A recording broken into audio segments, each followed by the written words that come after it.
नमस्कार, जोहार, झारखंड देख रहे हैं आप और मैं हूं आपके साथ सोनाली सिंह। बुलेटिन की शुरुआत लोहरदगा से आ रही बड़ी खबर के साथ, जहां महेंद्र टिम्बर स्थित काटन दुकान में देर रात आग लग गई, जिससे गोदाम में रखा सारा कार्टून जलकर राख हो गया। इस घटना के बारे में बताया जा रहा है कि कबाड़ी दुकान और काटन गोदाम सोमवार बाजार महेंद्र टिम्बर के एक कमरे में था। गोदाम में आग लगा देख लोगों ने मालिक को इसकी सूचना दी। स्थानीय लोगों ने आग पर काबू पाने की कोशिश की, लेकिन तब तक सारा सामान जलकर राख हो चुका था। सूचना मिलने के बाद दमकल की टीम पहुंची और आग पर काबू पाया। और ये तस्वीरें आपके टीवी स्क्रीन पर, जहां पर लोहरदगा में एक कार्टन दुकान में आग लग गई और इस आग से हजारों रुपयों का नुकसान बताया जा रहा है। दमकल की गाड़ी ने हालांकि आग पर काबू पाया, लेकिन उस वक्त तक पूरा सामान जलकर राख हो चुका था और आग से हजारों का नुकसान यहां पर बताया जा रहा है। और अगली खबर सिमडेगा से, जहां जिला में अवैध बालू का खनन लगातार जारी है। बालू माफिया सुबह से ही नदियों से अवैध खनन कराने लगते हैं। इसे रोकने वाला कोई नहीं होता है। जब तक पुलिस अधिकारी जगते हैं, तब तक सैकड़ों ट्रैक्टर माफिया बालू का उठाव कर लेते हैं।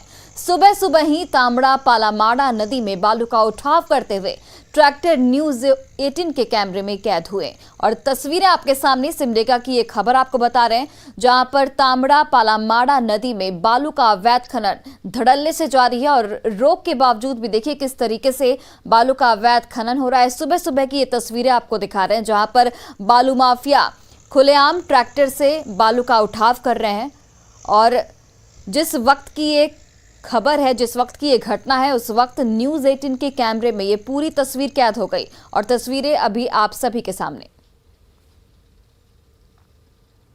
और इस वक्त की बड़ी खबर आपको बता रहे हैं, जहां पर रांची एचईसी के सीएमडी नलिन सिंघल आज रांची पहुंचेंगे। तो एक बड़ी खबर सामने आ रही है रांची से, जहां पर एचईसी के सीएमडी नलिन सिंघल आज रांची आएंगे और सभी श्रमिक संगठनों के प्रतिनिधियों के साथ इस दौरान वो बैठक भी करेंगे। भारी उद्योग मंत्री के निर्देश पर एचईसी के सीएमडी रांची पहुंचेंगे। एचईसी कर्मियों की हड़ताल खत्म कराने की उनकी कोशिश रहेगी। आपको बता दें कि पिछले 6 महीने से कर्मचारियों को वेतन नहीं मिला है और इसी को लेकर वो हड़ताल पर हैं। एचईसी के स्थायी सीएमडी की मांग कर्मचारी की ओर से लगातार की जा रही है। तो एक बड़ी खबर आपको बता रहे हैं, जहां पर एचईसी के सीएमडी नलिन सिंघल आज रांची पहुंचने वाले हैं। श्रमिक संगठनों के प्रतिनिधियों से इस दौरान बैठक करेंगे, मुलाकात करेंगे और उनका एकमात्र उद्देश्य ये रहेगा कि जो हड़ताल पर, जो एचईसी के कर्मी जो हड़ताल पर हैं, उसे खत्म कराने की यहाँ पर कोशिश है। आपको बता दें कि कर्मचारियों को पिछले 6 महीने से यहाँ पर वेतन नहीं मिला है और इसी को लेकर सभी कर्मचारी हड़ताल पर हैं। और हमारे सहयोगी संजय सिन्हा फोनलाइन पर जुड़ गए हैं। संजय, देखिए आज एचईसी के जो सीएमडी हैं वो रांची पहुंचने वाले हैं और उनकी एक कोशिश होगी कि जो कर्मी हड़ताल पर हैं उन्हें किसी तरह मनाया जाए। तो क्या कुछ सुझाव दिए जाएंगे एचईसी के एमडी की ओर से? क्या कुछ आश्वासन दिया जाएगा कि हड़ताल को खत्म किया जाए? जी बिल्कुल, एक दबाव होगा। जो एचईसी के सीएमडी हैं, भारी उद्योग मंत्री की पहल पर आ भी रहे हैं। उन्हें साफ निर्देश भी दिया गया है कि एचईसी एक महत्वपूर्ण संस्थान है और कई महत्वपूर्ण प्रोजेक्ट वहां चल रहे हैं। लिहाजा उन्हें कहा भी गया किसी तरह कर्मचारियों से मुलाकात करें, बैठक करें। जो तमाम श्रमिक संगठन है, अलग अलग श्रमिक संगठन है एचईसी में, उनसे मुलाकात कर उन्हें मनाएं और साथ ही उनकी जो मांगे हैं जितना संभव हो सके शुरुआती चरण में पूरी करके हड़ताल को खत्म कराया जाए। एक दबाव के बीच आ रहे हैं। और सबसे बड़ी बात यह है कि जो श्रमिक संगठन लगातार जो यहाँ पर जो चल रहा है, यहाँ पर हड़ताल चल रहा है, स्ट्राइक चल रही है, उसमें उन लोगों का कहना है कि एक स्थायी सीएमडी की भी मांग है। स्थायी सीएमडी नहीं होने की वजह से जो श्रमिक संगठन है अपनी बात को खुलकर नहीं रख पाते हैं।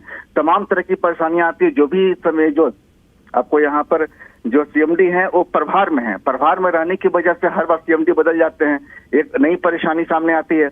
इनका कहना है कि जो 6 महीने का इनका बकाया भुगतान है, घर से आने में मुश्किल आ रही है, तमाम परेशानियां, पर त्योहार यूं ही गुजर गया, बच्चों को पढ़ाने में तकलीफ है, घर में राशन नहीं आ रहा है, तमाम तरह की परेशानियां जब फिर से ऊपर उठने लगी तो अंत में कामकाज बंद कर दिया गया, स्ट्राइक कर दी गई।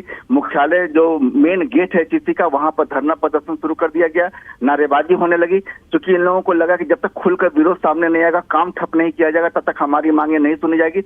लिहाजा प्रेशर बना और प्रेशर के बीच जो कहा जा रहा है कि संजय सेठ जो रांची के सांसद हैं, उन्होंने इस बारे में पहल की और भारी उद्योग मंत्री से बात करके वहां बात की गई और कहा कि जितनी जल्दी हो सके इस तरह एचईसी की जो स्थिति है यथावत नहीं रखी जा सकती है, जल्द से जल्द हड़ताल तोड़वाना जरूरी है। उसके बाद जो सीएमडी हैं वो पहुंच रहे हैं, 12 बजे उनके पहुंचने की बात कही जा रही है। जैसे ही आएंगे श्रमिक संगठन से बात होगी और सबसे बड़ी बात यह कि जैसे ही बात होने के बाद देखिए एक मांग है कि एक भरोसा जगेगा। जब खुद सीएमडी आएंगे, श्रमिक संगठनों से बात करेंगे, कुछ भी बात होगी, माने शुरुआत में इन्हें 6 महीने का बकाया वेतन न भी दिया जाए, कुछ भी दिया जाए, एक भरोसा जरूर जगेगा और भरोसा जगने के बाद हड़ताल तोड़ना शायद संभव हो पाएगा। जी संजय, तो यहाँ पर श्रमिक संगठनों के प्रतिनिधियों से भी वो बैठक करेंगे जो सीएमडी आ रहे हैं, तो क्या लगता है कि इसके बाद जो हड़ताल है वो खत्म होने की संभावना है या फिर जो 6 महीने का इनका बकाया वेतन है वो कहीं ना कहीं मिलने की संभावना है?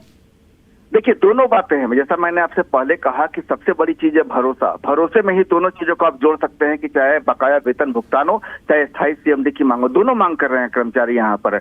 उनका कहना है जैसे ही आएंगे 6 महीने का वेतन भुगतान मान लिया शुरू में नहीं भी दिया जाए, 3 महीने का दिया जाए, 2 महीने का दिया जाए, लेकिन जैसे ही सीएमडी आकर खुद भरोसा देते हैं, वो जान भी रहे हैं कि दिल्ली से उनके लिए कोई मैसेज आ रहा है, वो मैसेज सीधे ऊपर से है, भारी उद्योग मंत्री से है। तो चलिए संजय, आपका बहुत बहुत धन्यवाद तमाम जानकारियों के लिए। तो ये बड़ी खबर आपको रांची से बता रहे हैं जहां पर एचईसी कर्मियों की हड़ताल खत्म कराने को लेकर सीएमडी रांची पहुंच रहे हैं। और एक और बड़ी खबर का रुख करते हैं जहां पर जेपीएससी मेंस पर रोक लगाने से हाईकोर्ट ने साफ तौर पर इनकार कर दिया है। जेपीएससी की 7वीं से 10वीं पीटी परीक्षा का ये पूरा मामला है और आपको बता दें कि पीटी के 8 प्रश्नों के मॉडल उत्तर गलत होने का ये पूरा मामला था और जेपीएससी को 3 हफ्ते के अंदर अब जवाब दाखिल करने के यहां पर हाईकोर्ट की ओर से निर्देश भी दे दिए गए हैं। मामले की अगली सुनवाई 3 हफ्ते के बाद होगी। तो ये एक बड़ी खबर आपको बता रहे हैं जहां पर जेपीएससी की 7वीं से 10वीं पीटी परीक्षा का ये पूरा मामला था जिस पर रोक लगाने के लिए लगातार छात्र आंदोलनरत थे, लेकिन हाईकोर्ट ने इस पर रोक लगाने से साफ तौर से इनकार कर दिया है। और देखिए कोरोना पीड़ितों के लिए सरकार का बड़ा ऐलान, मृतकों के परिजनों को 50,000 रुपए की सहयोग राशि देगी सरकार। तो सरकार का एक बड़ा ऐलान, कोरोना पीड़ितों के लिए जो मृतकों के परिजन हैं उन्हें 50,000 रुपए की सहायता राशि दी जाएगी। कोरोना से मृत लोगों के आश्रितों को ये मुआवजा दिया जाएगा।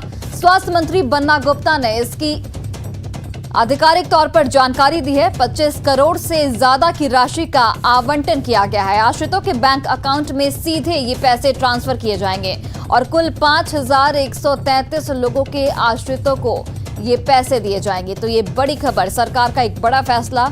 कोरोना पीड़ितों के मद्देनजर जो मृतकों के परिजन हैं उन्हें मुआवजा राशि दिया जाएगा और सहायता राशि इस दौरान सरकार की ओर से दी जाएगी। और स्वास्थ्य मंत्री बन्ना गुप्ता ने इसे लेकर आधिकारिक बयान जारी किया है और औपचारिक तौर पर इसे लेकर ऐलान किया है।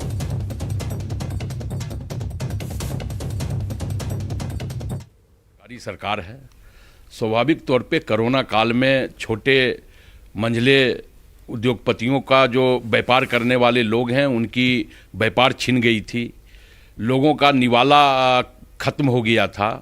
तो हमारी सरकार ने यह प्रयास किया कि हम कुछ मदद करके उन लोगों को मुंह में निवाला देने का काम करें।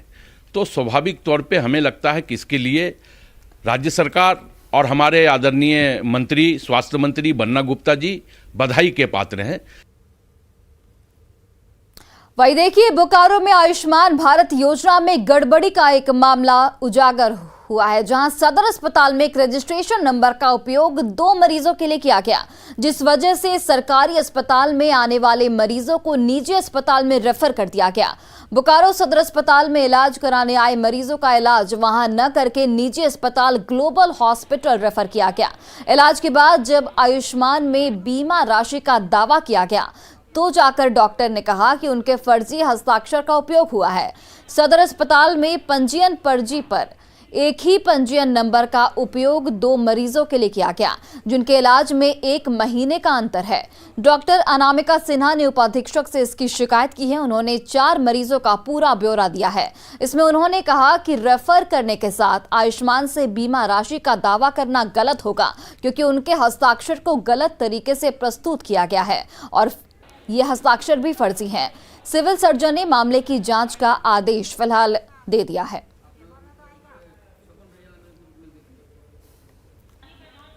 अगस्त महीने में कुछ पेशेंट है ना, यहाँ से सदर अस्पताल बोकारो से रेफर हुआ था, ठीक है, न्यूज़पेपर के माध्यम से हुआ था। अभी मैं अपने वरीय पदाधिकारी सिविल सर्जन सर से डायरेक्शन मांगना चाहूँगा। यदि वो मुझे जांच का आदेश देते हैं तो मैं इस पर जांच करूँगा। और जहाँ तक सवाल है रेफ़र का, अभी आज के डेट में या पिछले 3 महीने के डेट से धीरे धीरे करके रेफ़र की संख्या में काफ़ी कमी आई है। निजी नर्सिंग होम में भेजा जा रहा है, ये मामला बहुत पुराना हो गया। ये हम लोग इस पर सख्त एक्शन किए और सबको हिदायत दिए कि कोई नर्सिंग होम में पेशेंट नहीं भेजेगा। उसका रिजल्ट भी हम लोग को दिखाई देने लगा है। विगत 3 महीना के अंदर में रेफरल की संख्या हमेशा घटते गई। और अब बात एक थे मैन ऑफ सर्जिकल स्ट्राइक की।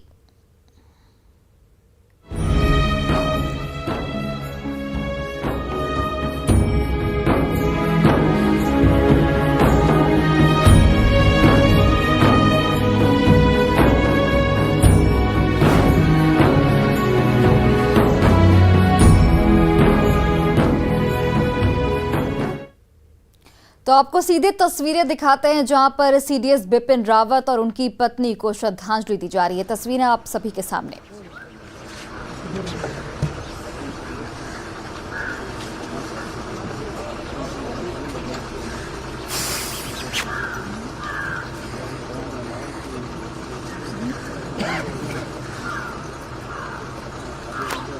तो देखिए, सीडीएस बिपिन रावत और उनकी पत्नी को यहां पर श्रद्धांजलि दी जा रही है।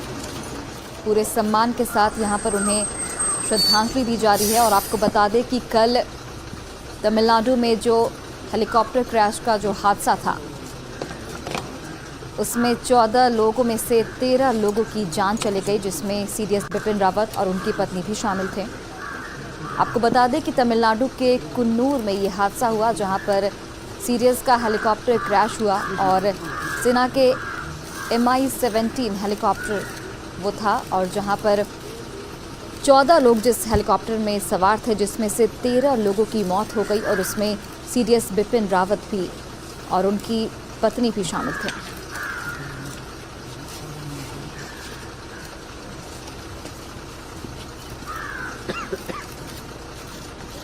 तो देखिए, पूरे राजकीय सम्मान के साथ सीडीएस बिपिन रावत को श्रद्धांजलि दी जा रही है और ये बेहद ही दुख भरी घटना है पूरे भारत के लिए।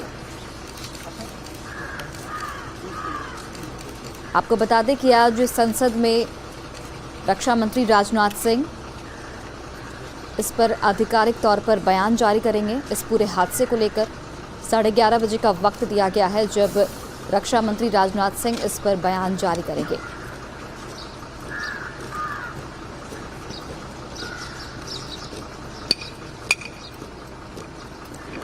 देखिए, तमिलनाडु के वेलिंगटन की ये तस्वीरें आपको दिखा रहे हैं, जहां पर श्रद्धांजलि कार्यक्रम का आयोजन किया गया है और कल सीडीएस बिपिन रावत का अंतिम संस्कार किया जाएगा। आपको बता दें कि कुन्नूर में हेलीकॉप्टर हादसे में बिपिन रावत की मौत हो गई थी। हेलीकॉप्टर में 14 लोग सवार थे, जिसमें से 13 की मौत हो गई, जिसमें बिपिन रावत भी एक नाम शामिल है और उनकी पत्नी भी उसी हेलीकॉप्टर में थी उस वक्त। तो कल अंतिम संस्कार किया जाएगा इनके पैतृक आवास पर। और ये तस्वीरें आपके तमिलनाडु के वेलिंगटन की दिखा रहे हैं, जहां पर श्रद्धांजलि सभा का आयोजन किया गया है और पूरे राजकीय सम्मान के साथ यहां पर सभी लोग उपस्थित हैं और सभी लोग नम आंखों से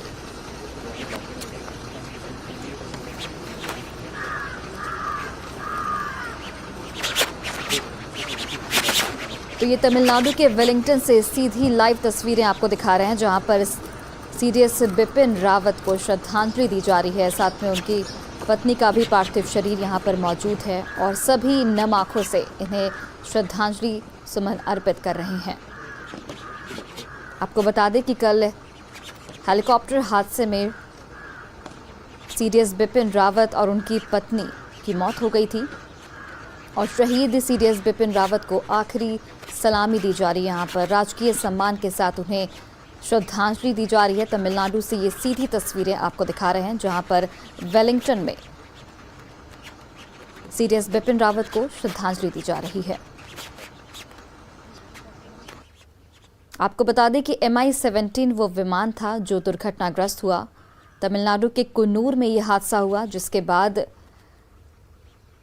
13 लोगों की मौत हो गई और इन 13 में सीडीएस बिपिन रावत और उनकी पत्नी भी शामिल थे। और देखिए यहाँ पर उन सभी 13 शहीदों को श्रद्धांजलि दी जा रही है, शहीदों को आखिरी सलामी दी जा रही है। और सीडीएस बिपिन रावत का पार्थिव शरीर आज दिल्ली भी आएगा और कल बिपिन रावत का अंतिम संस्कार किया जाएगा राजकीय सम्मान के साथ। अभी कुछ ही वक्त में संसद में रक्षा मंत्री राजनाथ सिंह इस पर औपचारिक तौर पर बयान जारी करेंगे।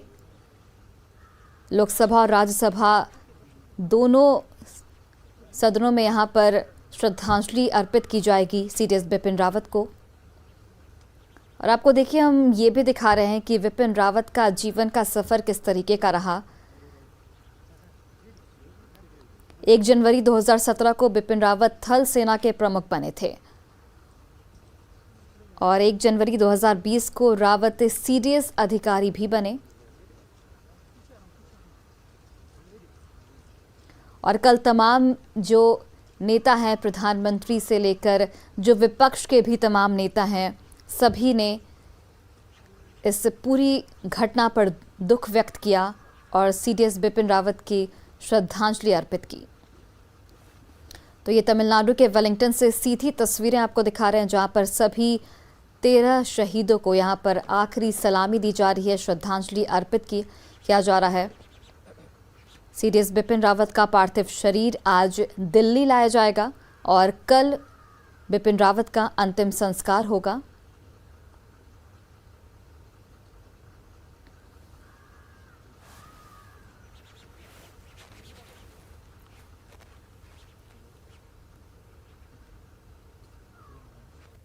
और आप देख सकते हैं कि यहाँ पे पुलिस अतिरिक्त सुरक्षा बल जो है यहाँ तैनात किए गए हैं, ताकि ऊपर जो भी क्रैश साइट है वहाँ पर किसी को जाने ना दिया जाए, क्योंकि वहाँ जो है अभी भी ब्लैक बॉक्स को ढूंढा जा रहा है और वहाँ पे अगर कोई सिविलियन जाता है और उसमें जो है वहाँ जो जांच चल रही है उसमें बाधा होती है तो वो जो है वो दिक्कत पेश कर सकती है। इसीलिए अब आप सामने देख सकते हैं कि बाकायदा यहाँ पे जो है सुरक्षा बलों को यहाँ पे तैनात किया गया है और यहाँ इनको जो है जानकारी दी जाएंगी कि अब यहाँ पे इनको क्या करना है। और ये रास्ता आप देख सकते हैं कि यहाँ पे जो बैरिकेड लगाए गए हैं, इसके आगे ये पूरा सीधा जो रास्ता जा रहा है ये उसी क्रैश साइट पे जा रहा है और इन लोगों को भी तैनात किया गया, क्योंकि अभी फॉरेंसिक टीम जो है उस लोकेशन पर मौजूद है और वहाँ जो है जांच चल रही है और कई सारी ऐसी चीज़ें फ़िलहाल और भी जो है नई चीज़ें जो है वो देखने को मिल सकती हैं, क्योंकि कोशिश यही है कि जल्द से जल्द ये ढूंढा जा सके आखिर इस क्रैश की आखिर वजह क्या है। आप देख सकते हैं कि यहाँ पे तस्वीरों में आप देख सकते हैं कि यहाँ पे पहले कल तक जो है यहाँ पे बहुत ज़्यादा हलचल नहीं थी सुरक्षा बलों की, क्योंकि कल रेस्क्यू काम जारी था। लेकिन अब चूँकि रेस्क्यू जो है वो बॉडीज़ रेस्क्यू की जा चुकी हैं, लेकिन अब यहाँ पे जो है आप देख सकते हैं कि यहाँ पे इनको इंस्ट्रक्शन दिया जा रहा है और इंस्ट्रक्शन देने के बाद जो है इनको यहाँ पे तैनात किया जाएगा। तो ये फ़िलहाल जो ग्राउंड ज़ीरो है उसकी तस्वीर है, ताकि किसी भी तरीके की जांच में कोई बाधा ना हो, इसके चलते सुरक्षा के बंदोबस्त किए गए हैं और इस रास्ते से यानी कि इस रास्ते से किसी को आगे जाने नहीं दिया जाएगा। मैं अपने कैमरामैन विमल को कहूँगा थोड़ा सा दिखाएं। ये आप वैली देख सकते हैं, ये ऊपर की जो वैली है अभी भी यहाँ पे बादल घिरे हुए हैं, यानी कि ये वेदर पैक है और यहाँ पे इस तरीके से मौसम जो है कभी भी बिगड़ सकता है। अगर हम लोग कल की बात करें, कल जब सुबह 9 साढ़े 9 बजे जनरल बिपिन रावत दिल्ली से सुलूर के लिए निकले और उसके बाद उनके साथ जो वो कुल 9 लोग थे जो कि सुलूर पहुँचे, उसके बाद वो लोग वहाँ से हेलीकॉप्टर के ज़रिए यहाँ पे आ रहे थे। लेकिन 12:40 पर ये जो पैच देख रहे हैं सामने, यहाँ से वो हेलीकॉप्टर उड़ता हुआ आया और आने के बाद एक राउंड लगा के जो है वेलिंगटन जो है इस पहाड़ी के पीछे, ये जो सामने जो पहाड़ी देख रहे हैं इस पहाड़ी के पीछे की तरफ का इलाका है वेलिंगटन। और हेलीकॉप्टर को जो है वैलीज़ में जो है ऐसे राउंड चक्कर लगा के जो है उनको वहाँ तक जाना था, लेकिन उससे पहले ही जो है इस जो ये पहाड़ दिख रहा है इसके ऊपर जो है वो क्रैश हो गया। महज 5 मिनट का रास्ता बचा था हेलीकॉप्टर को लैंड करने के लिए, लेकिन वो लैंड नहीं कर सका और वो दुर्घटनाग्रस्त हो गया, जिसमें जो है general Bipin Rawat, CDS general Bipin Rawat, उनकी पत्नी और कुल मिला के जो है 13 लोग जो है वो उनकी मौत हो गई है। और अभी फ़िलहाल कोशिश यही की जा रही है कि इन्वेस्टिगेशन सही तरीके से हो और ब्लैक बॉक्स ढूंढा जा रहा है और दुर्घटना के कारणों की जांच के लिए जो है कि आखिर दुर्घटना जो है किस वजह से हुई उसको जो है तलाशा जा रहा है। लेकिन इतना तो तय है कि देश में एक कह सकते हैं कि शोक की लहर है। सीडीएस जनरल बिपिन रावत जो कि एक डेकोरेटेड आर्मी ऑफिसर रहे हैं, सेना प्रमुख रहे हैं, पहले देश के सीडीएस रहे हैं, ऐसे में उनका इस तरीके से जाना लोगों को बिल्कुल भी कह सकते हैं कि वो समझ नहीं पा रहे हैं कि वो किस तरीके से रिएक्ट करें। तो फिलहाल हम लोग इस वक्त मौजूद हैं उसी क्रैश साइट के बेहद करीब और फिलहाल जो है सबको इस जगह से ऊपर जाने से रोक दिया गया है। कैमरामैन विमल के साथ संदीप बोल, न्यूज़ 18 इंडिया, कुन्नूर। ये ग्राउंड जीरो की ये तस्वीरें आपको दिखा रहे थे जहां पर ये हादसा हुआ। हालांकि ब्लैक बॉक्स इस वक्त मिल चुका है और तस्वीरें आपको तमिलनाडु के वेलिंगटन से भी दिखा रहे थे जहां पर जनरल बिपिन रावत को श्रद्धांजलि सुमन अर्पित कर रहे थे लोग। और आपको बता दें कि कल जो हादसा हुआ था उसमें हेलीकॉप्टर में 14 लोग सवार थे, जिसमें से 13 लोगों की मौत हो गई। उसमें सीडीएस बिपिन रावत और उनकी पत्नी भी शामिल थे। और आज ही उनका पार्थिव शरीर दिल्ली लाया जाएगा और कल राजकीय सम्मान के साथ उनका अंतिम संस्कार किया जाएगा।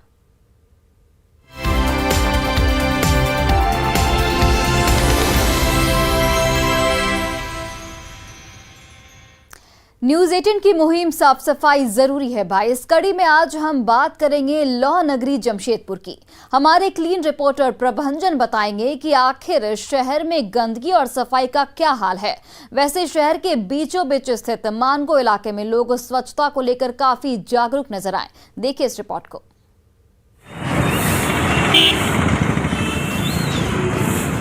स्वच्छता को लेकर न्यूज़ 18 ने बड़ी जिम्मेदारी निभाते हुए बड़ा अभियान चला रखा है। साफ सफाई जरूरी है भाई। इस अभियान के तहत हमारे क्लीन रिपोर्टर प्रभंजन कुमार ने जमशेदपुर शहर के कुछ इलाकों की पड़ताल की। शहर के बीचों बीच स्थित मानगो इलाके में पहुंची हमारी टीम गंदगी की तस्वीरों को कैद कर रही थी, तभी हमारी नजर वहां इकट्ठे हुए लोगों की भीड़ पर पड़ी। हमने जब लोगों से सफाई को लेकर बात की तो सभी स्वच्छता को लेकर बेहद जागरूक नजर आए। साफ सफाई जरूरी है भाई। इस संदेश को लेकर जमशेदपुर के विभिन्न जगह पर न्यूज़ 18 पहुंच रहा है और यह देखने का प्रयास कर रहा है कि हमारा क्षेत्र कितना स्वच्छ है, कितना साफ है। हम इस वक्त मानगो क्षेत्र में हैं। हम यहाँ के स्थानीय लोगों से भी जानते हैं कि साफ सफाई को लेकर वे कितने जागरूक हैं। साफ सफाई जरूरी है क्योंकि इस कोरोना काल में हमें साफ सुथरा रहना है। कोई भी हमें बीमारी से दूर रखेंगे और साफ सफाई रखने के लिए अगल बगल, इससे हमें जागरूक मिलेगा और साफ सफाई जरूरी है। साफ सुथरा जरूरी है भाई। हर संडे को हम मोहल्ले वासी सब लोग इकट्ठा होकर अपने गली मोहल्ले का साफ सफाई करते हैं, इसलिए साफ सफाई जरूरी है भाई। लौह नगरी के लोगों ने न्यूज़ 18 की मुहिम की जमकर तारीफ की और स्वच्छता को लेकर इसे बेहद जरूरी बताया। कोरोना काल में संक्रमण के खतरे से मुक्ति पाने की बड़ी पहल बताते हुए हमें सामाजिक दायित्व निभाने के लिए धन्यवाद भी दिया। साफ सफाई जरूरी है भाई। इसके तहत आज हम लोग जागरूकता अभियान चला रहे हैं और इसमें न्यूज़ 18 का भी बहुत प्रमुखता से है कि हम लोगों को मैंने कहा जाए कि जो देश के चौथे स्तंभ और प्रहरी है उनको देखते हुए लोग जागरूक होते हैं, इसलिए कहा गया है कि साफ सफाई जरूरी है भाई। तो यह कहना गलत नहीं होगा। मैं पुनः न्यूज़ 18 को धन्यवाद देता हूँ। वैसे जमशेदपुर को स्वच्छ और सुंदर बनाने का जिम्मा निगम प्रशासन के पास है, लेकिन शहर में फैली गंदगी की तस्वीरें बता रही हैं कि निजी कंपनी को सफाई का जिम्मा देने के बावजूद काम जमीन पर उतरता नजर नहीं आ रहा। हाँ, स्थानीय लोगों की पहल से गंदगी दूर जरूर की जा रही है। इसलिए न्यूज 18 लगातार आपसे अपील कर रहा है कि आप भी हमारे अभियान का हिस्सा बनिए, अपने शहर को स्वच्छ और सुंदर बनाइए, क्योंकि साफ सफाई जरूरी है भाई। न्यूज 18 के लिए जमशेदपुर से प्रभंजन कुमार की रिपोर्ट।